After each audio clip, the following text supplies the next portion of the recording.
যা এবারে মনে হয় পাওয়ার সম্ভাবনা আছে।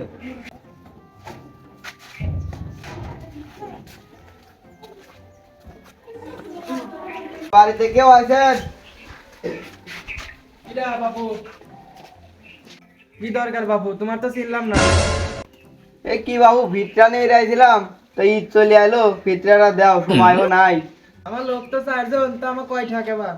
ও আপনারা 4 জন, মাথা পেয়েছি 175 টাকা করি। আপনার 4 জনের 700 টাকা, 700 টাকাই দেন। নাও বাবু। দাও।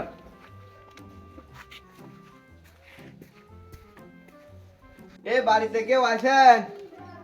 বাড়িতে কি কেউ আছেন? দরজাটা খোলেন। কি রে বাপুরে তুমি? কাকা ভিতরা নিয়ে রাইছিলাম, ভিতরাটা দেন। বাপু এবার ফিটটা কত কেবা হয়েছে আমি তো জানি নে, তুমি প্রথম আসলে। কত কেবা হয়েছে কও। মাথা পেয়েছি 175 টাকা করে আইছে এইবার। বাপু আমার তো 3 জন, 3 জনের তাহলে 525 টাকা হয়েছে। তাহলে নিয়ে যাও। দাও।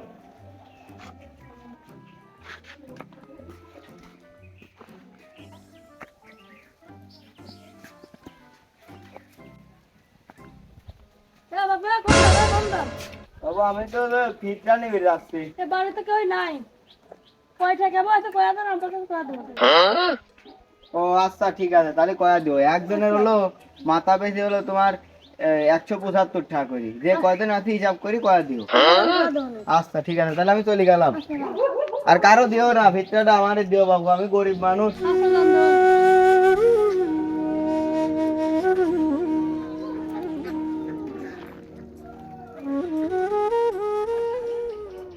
এ বাবু বাড়িতে কেউ আছো?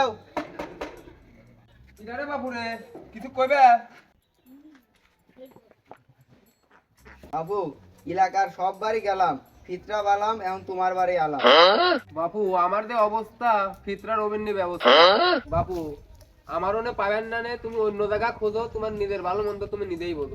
প্রতি বছর তোমার মনে আসি, তুমি ফিতরা দাও না, খালি করো নানান বাহানা, এবার তোমার দেয়াই লাগবে। বাপু চেতো কে, এদিকে এসে শোনো। কি কবে কও, আমি এনেই আছি। বাপু এই কয়দিন তো মানসির বাড়ি ভালোই গেলে, কত কেবা পাইলে?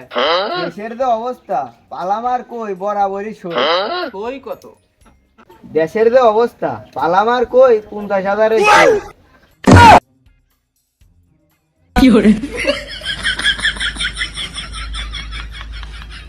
তাছাড়া আবার কি হইলো, সামান্যটাই পড়ে গেল। ও চাচা, চাচা ওঠো। বাপু আমার যে অবস্থা, তুমি যে 1,50,000 পাইছো, ওইটা আপাতত 1,000 আমার দেও, বউ সওয়াল করলে আপাতত এবার তিরিশ খরচটা চালাই। আমার বাড়ির অবস্থা দেখে মনে হচ্ছে ভালো, এর মনটাই কালো।